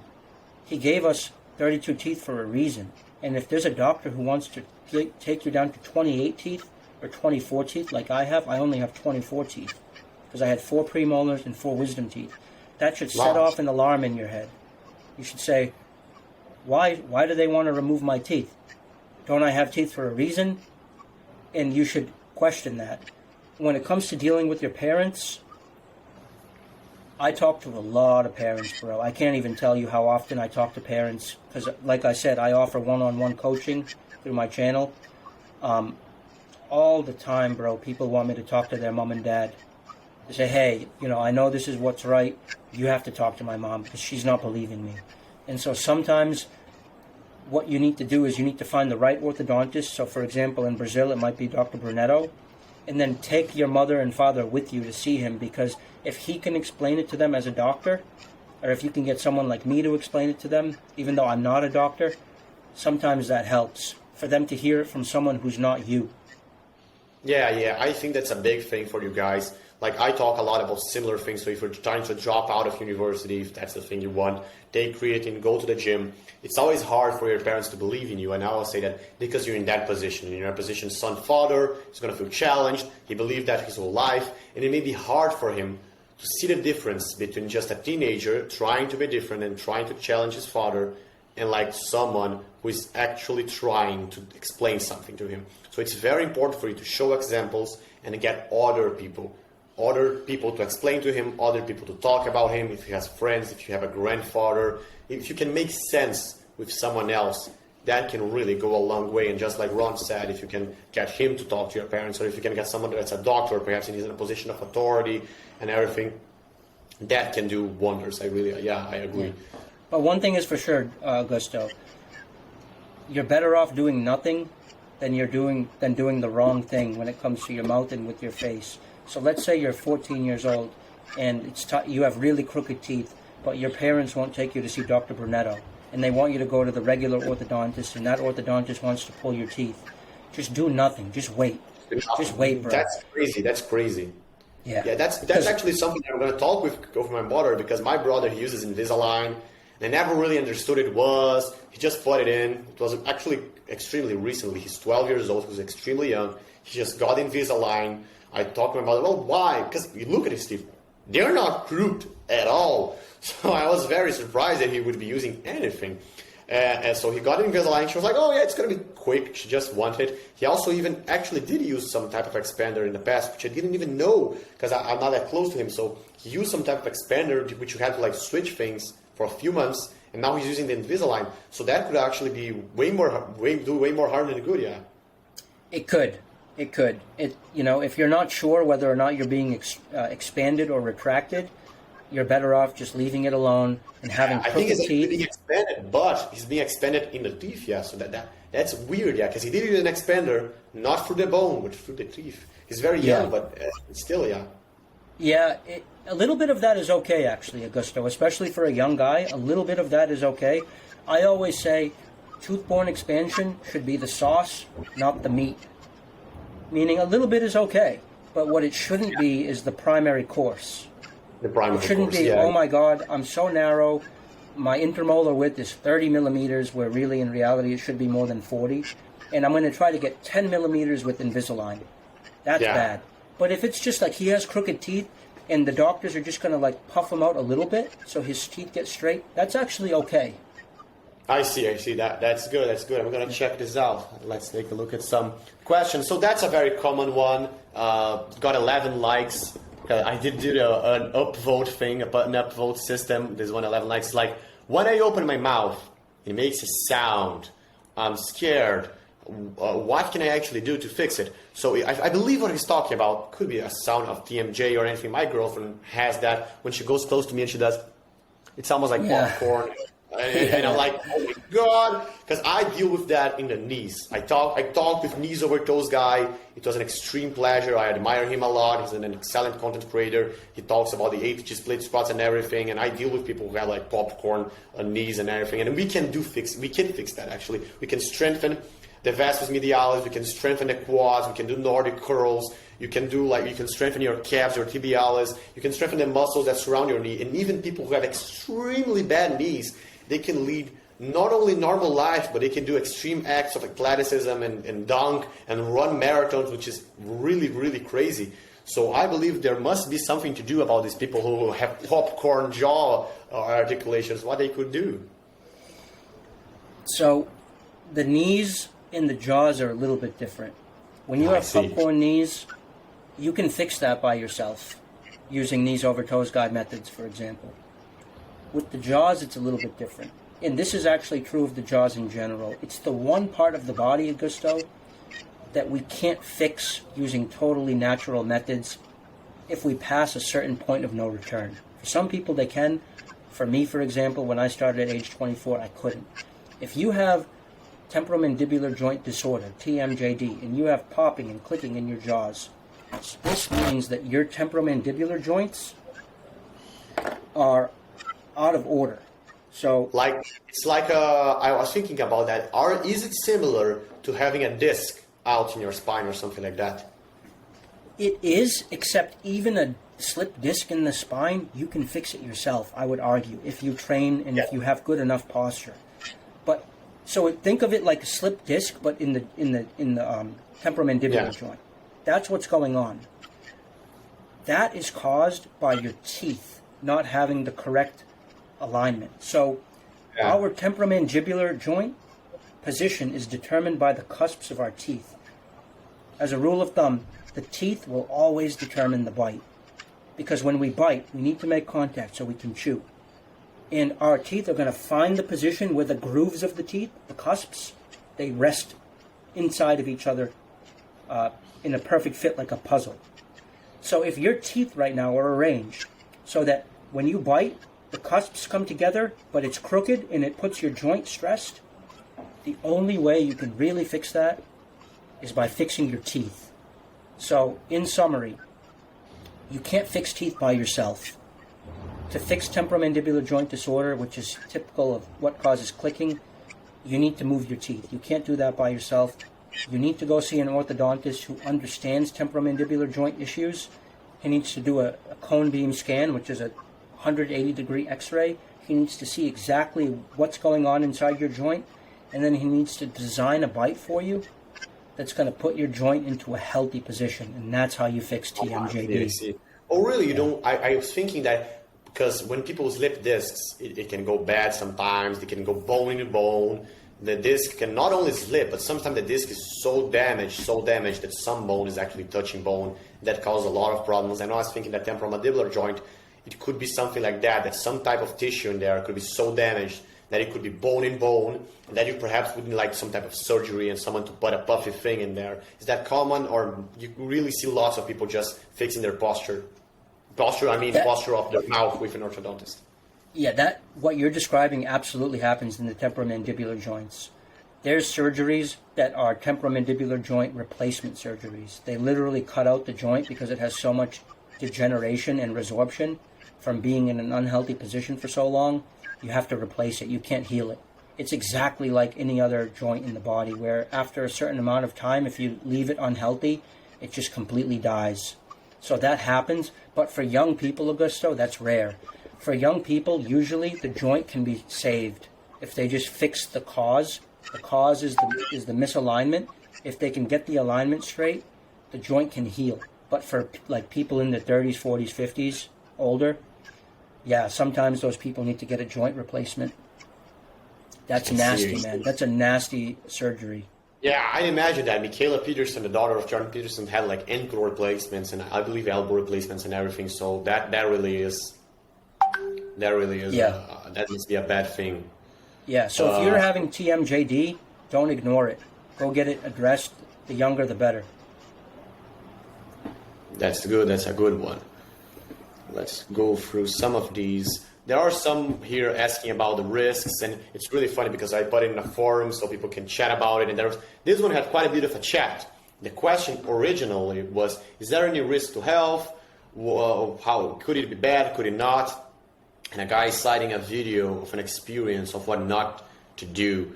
Of a guy which his dentist condemned mewing in general, but I'm pretty sure he focused on chewing a lot, and perhaps he could just be chewing the wrong way. So I think basically what people are questioning here are like, okay, what is like the problems of chewing? Can I over chew, just like you said, using moderation? Because in Brazil, people really, I think it's very common for people to try to take it very far. They want to buy a jaw exercise, and they want to work their jaw muscles just like they work their quads. I don't know, they want to do 5 sets of 10 day in, day out.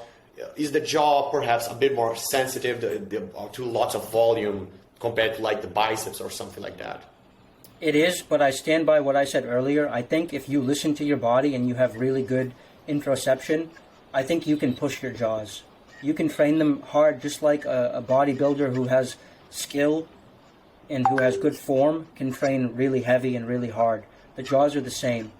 You have to listen to the feedback your body is giving you. If there's any pain, you have to stop and change and make an adjustment until the pain goes away.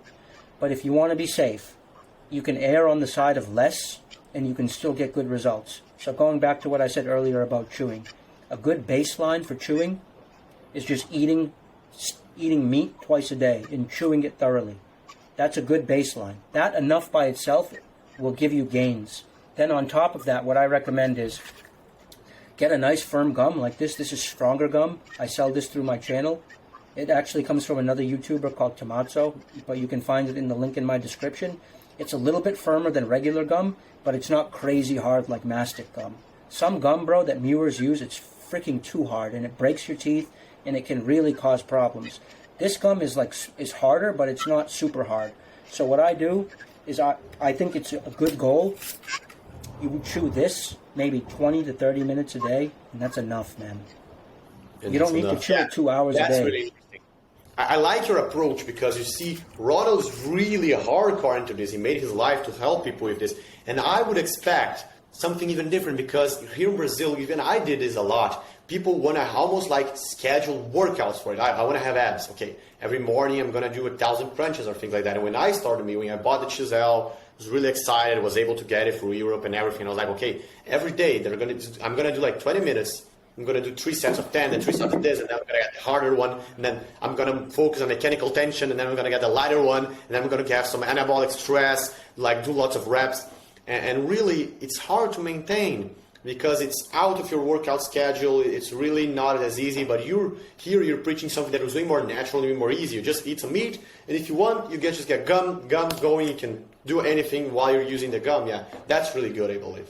Because that's a marathon. Very different from what people do here. People really need to understand this is a lifetime thing, okay? Your mouth is something you use tens of thousands of times a day when you swallow, when you chew, when you breathe. It's all about incorporating habits. Habits. That what you just said is everything, because I didn't even answer this question. This is also one of the most liked questions, but it's such a bad question. I wasn't thinking about it. Well, the question is, how long does it last? And for you, it may sound like a weird question, yeah? Because it is. And because the description of it is like, well, with every exercise, the muscle goes back if you stop doing it. And what he asks is, okay, well, if I do some mewing, how long can I keep the results? But it's just like for you to see mewing for these people, mewing for most Brazilians is like, okay, for him mewing is like, okay, if I just get something, like chew, I look in the mirror, okay, it's done. And then it's done for them. That's like it. And they don't want to just keep chewing for their whole life because for them it's like, it's boring. Their mind is like, oh my God, what is Augusto saying? He's saying I'm have every day or 3 times a week I'm going to have to put something and be like, chew. Is that what he's saying? And it's no, yeah, it's something that is natural and you don't even have to think about it after some time. Yeah, that's exactly right. And I would say that's true of so many things in life, Augusto. We have to find things that we can incorporate as small habits in everyday life because truthfully, human willpower is only so strong, and the best way to do something for the course of a lifetime is to find a way that you can do it without suffering, without stressing, without even thinking about it. And mewing is definitely possible like that. Okay, 2 other things I'll say about mewing. You have to know how to mew while you sleep, bro, because that's 8 hours a day where either your tongue is on the roof of your mouth or it's not. If you want mewing to be something sustainable for you, you have to be doing it in your sleep. And bro, that's a whole different conversation of how to keep your tongue on the roof of your mouth in your sleep. Yeah, that's a very low thing. Yeah, that's a big one. Just like you said, I suggest you guys on a very simple thing. If your mouth is closed, you could still not be mewing. Obviously, your tongue could still be. But if your mouth is open, you're most certainly not. So just taping a bit your mouth. You don't have to tape your mouth completely so people are afraid of dying. But you're really not going to die because you're just going to... I do this. I get a tape and I just do stripes. So if you do stripes, if you really need, you can just... And you're really not going to die. You really don't have to worry about it. So you just get some stripes and put in your mouth. You don't have to do it every day. Perhaps just doing a day where your nose is a bit stuffy and you're afraid of just mouth breathing a lot. And what I really, I believe is it's a real sense. If you're waking up and you're just, that's a big problem. And the position where you sleep is also important for that because I used to have extreme lumbar lordosis, and I actually, for me to fix it, I used to sleep with my belly up and my feet real high. Because when your feet are real high, because of the posterior part of the leg, you really can't have any lumbar lordosis. You're just gonna be flat. It's just impossible. But when I did that, I saw Mike Mew video, and he was like, well, when people have their belly up, it's way more common for their tongue to just fall because of gravity and everything. Obviously, it shouldn't fall because you shouldn't be having an intraoral vacuum, which is way stronger than gravity. But it's easier for it. And I actually switched to sleeping on my side just because I was actually worried about it. And I figured out another way of fixing my lumbar lordosis. I had made lots of videos about this posture thing, yeah? So yeah, mewing where you're sleeping, really important. And I saw even a Ronald video about where he was saying about hard mewing and that you meditate a lot. But if you're really not doing, and that's a big thing. If you're watching my video and you're like, no, Augusto, but I'm hardcore. I know you're talking about all this natural and stuff, but I'm going to do even hard mewing all the time because I want to get good results. Man, is it going to make that much of a difference? Because really... if you're doing lots of hard mewing, just like you said, like 3 hours a day, that's a crazy amount. Are you really, no one is going to really do that. If you're doing a hard mewing 3 hours a day and the rest of the day is not natural, and you're not doing it, you're going to have way worse results than someone who does it very light mewing naturally all the time, yeah. Yeah, it's a marathon, not a sprint. 100,000%. That's really it. That's a great way of saying that. Another thing, Augusto, and this is a very hard one for people to accept, but if you really want your jaws to look better, you have to have low body fat. Because I'm not saying you have to be thin or slender, and I'm not saying you can't bulk, but I'm saying that when you have low body fat, it brings out the definition of your face more. And I don't care how hard you work with mewing, if you have too much fat on your face, it's going to hide the shape of your bones, and you're not going to see the definition. Yeah, so that's a big thing. The other thing about eating a steak-based diet is that it's very low carb, and so you're naturally going to have low body fat because you're going to be very leaned out just from being on a low carb diet, and that also helps your aesthetics. That's how you get some of that hollowed out cheek look, because the hollowed out look comes from your cheekbone and your jaw being prominent, and then in here being very thin. So in the way you get this thin, first you strengthen it, you have to make the muscles bigger and the bones bigger from mewing, but then you also have to lose the fat from your cheeks, and that's what gives you that hollowed out look that so many people are striving for. And there's no shortcut to that, man. You just got to find a sustainable way of eating that keeps your fat low. I recommend an animal-based diet, low carb, animal-based diet. Not fully carnivore, but maybe 60 to 70% carnivore. Yeah, that's what I tell people all the time, that about like an animal-based diet and a fruit-based diet, this carnivore style of Paul Saladino. And what I always say, man, if you want to lose weight, people just say you just need to get fewer calories and burn more calories. But that's actually just very stupid advice, because that's the same thing as going to like a soccer player and being like, okay, you need to score more goals and defend better. I mean, it's obviously you need to ingest less calories, but how really are you going to do that? And people say, well, eat less. That's not very practical advice. You know, how are you going to tell someone just eat less? So what I always say is, well, if you eat the right foods, you're really not going to get fat. And people say, well, but what if I eat a lot of them? And I say, well, you're not going to eat a lot of them. Because just like you said, evolution has made us in a certain way. Our stomach is in such a way that is you're just not. And people are staggered when I say this. And what I mean is, if you get a watermelon, okay, one of your meals is going to be watermelon and strawberries. Who in the world eats a bit of watermelon and goes like, oh man, I'm going to eat this whole watermelon? No one, because it's not that palatable. There's not that much sugar. Sugar is a drug. When you're eating chocolate, you eat a little bit, and you eat a lot everything. There are so many stories. People will eat a little bit of cake, and then they eat all the cake. They eat so much that they're in pain. Who in hell eats a bit of a banana and goes and eats so many bananas that now they're in pain? That just doesn't happen. That really just doesn't happen. And if you have many meals which are like watermelon, avocado, strawberry, you're just really not gonna get fat because you're gonna get full because those foods are not that calorie dense. So yeah, making your diet is all about choosing the right foods, way more than counting calories, because counting calories is also hella inaccurate. So it's really tough to get a good hold of how many calories you're eating. I couldn't agree more. I agree with everything you said. Counting calories it's physically it's probably accurate, but at the end of the day, it's not practical advice.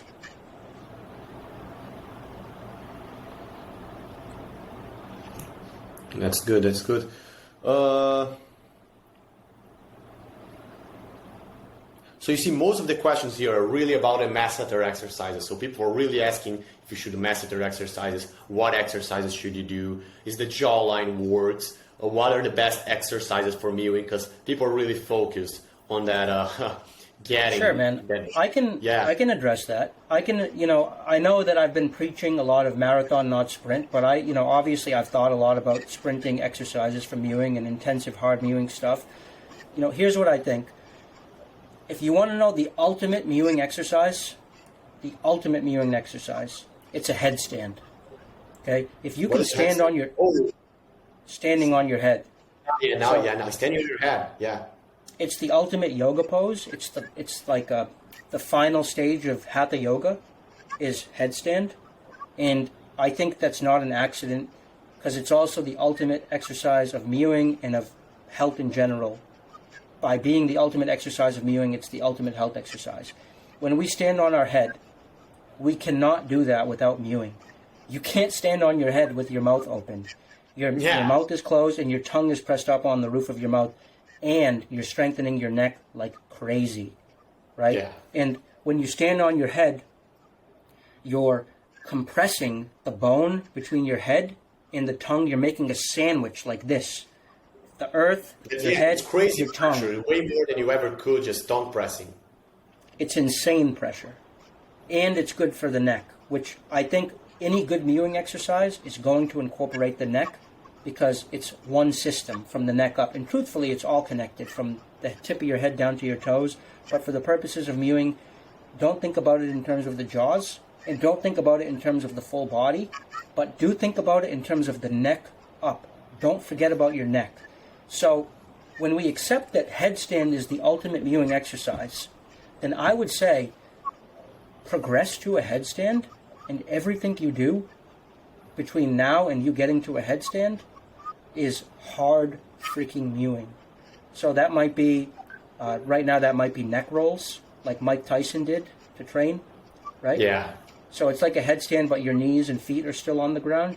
You're putting a little bit of weight on your head, and then go up to an assisted headstand with your arms braced up against the wall. And then someday, maybe 1 year from now, 2-3 years from now, if you can get into a headstand for a few minutes a day, that is hard mewing. Yeah, that's really interesting, because I also recommend walking on your hands for a lot of people. I believe, really, if you do a handstand, and you can't do a handstand, there are a few reasons. It could be strength, but it really couldn't. Because if you're a man, even if you're a woman, we see little kids doing headstands. We see young female children, 8 years old, gymnasts doing handstands. And you might say, oh, well, she's a gymnast. Well, that doesn't mean she's stronger than you, even in body to weight ratio, because women have less muscle in their upper bodies. So, her upper body in comparison to her lower body has way less strength than your upper body. So really, if you can't do a handstand, you really don't have the proper posture and the coordination to do it. So learning to have a handstand is amazing. If you have way too much lordosis like I do, your feet are just going to be tipping, and you're just going to fall. Perhaps if you're hunched over, you don't have the shoulder mobility to open up. So like getting to the handstand will inevitably lead you to fix many of your posture problems. And if you can stand up on your neck and get your whole body straight, you have to have some strength in your core, but it's way more than strength. It's about coordination, proprioception, and knowing how to keep your body there, having that balance. Because for me, it's really like that. If you're a man and you can't like walk a little bit on your hands, you're like, it's kind of incomplete. Why can't you really? What is really going on that you can't get on your hands and walk? You don't have that balance. It's really basic, actually. So yeah, I agree 100%. Yep. And another really good one for the hardcore part of your audience, take a plate, like maybe a 2.5 pound or 5 pound plate, put a towel through it, a small hand towel, and then put it in your mouth. You bite the towel between your, not just your teeth, but with your tongue like this. Oh, with the tongue? I never did with the tongue. That's interesting. And but the tongue here? No, I'll show you. Yeah, that's different, because I do that exercise.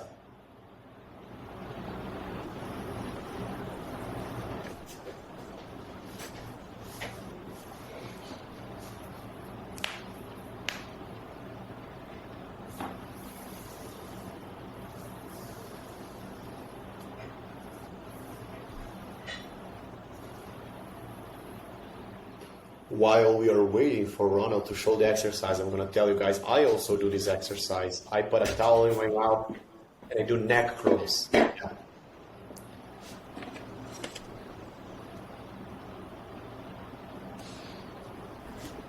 I just got to fix my audio. Hold on a second. Mic. Yeah, no problem. Speaker. Hey, so this is what I'm talking about.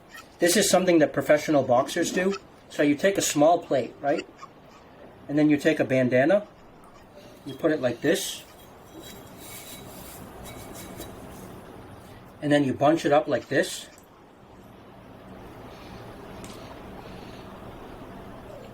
Yeah, I see. Yeah, that's exactly how you do, guys. And something that I really recommend is that you don't stand straight up completely. Why is that? I talk about that all the time in the channel, about mechanical tension, how to keep tension.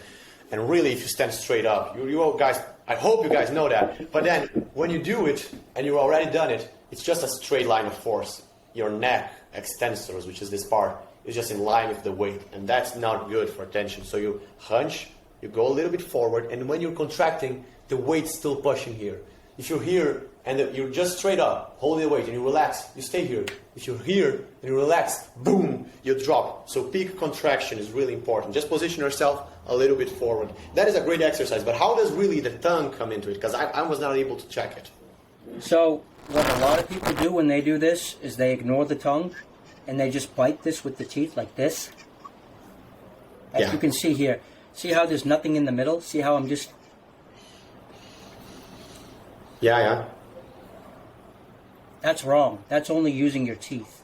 Instead, bunch it up together like this, and then don't even think about your teeth. Just put it on your tongue like this.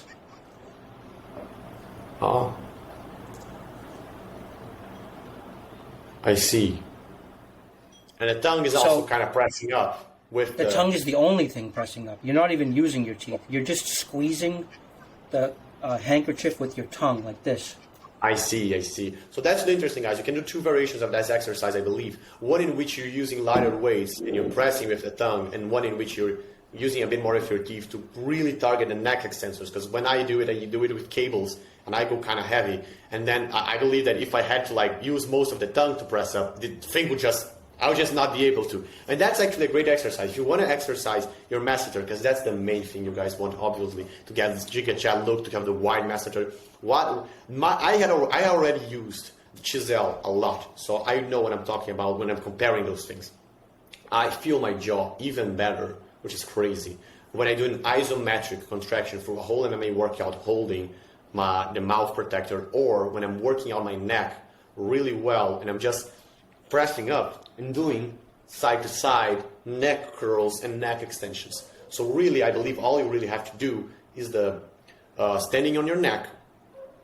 Then you do some neck curls, neck extensions, neck side to side, and then some variation of the neck extensions with the tongue, with a lighter weight. Mm-hmm. Yeah. Yeah, man, that all sounds great. Another small tip I can offer, when you're chewing gum, instead of having one piece, either do or take one piece, break it in half, and then chew one on one side, one on the other, so that it's even. Yeah, so you don't. Yeah. And Exactly. actually, that's a very important warning for people. Yeah, because if you get a very large bolus, like large bolus chewing, something Mike Mew talks about a lot. I've seen him get an enormous amount. It's almost as if he got this and he got like, I don't know, 5. It was an extremely large bolus and it was only one and he was chewing it. It was really hard. So I believe that the larger it is, if it is only one, the larger it is the problem for it to be only one. Yeah. I think so. I think whenever we're working our mouth, we want to emphasize symmetry, and this is especially true with chewing. So we want to have equal on each side. But then another pro tip, don't forget, sometimes you take your two pieces, you combine them, and you chew with the front teeth. Even gum. A lot of people forget to chew gum with their front teeth, but you should move the gum around and then work your front teeth with it too.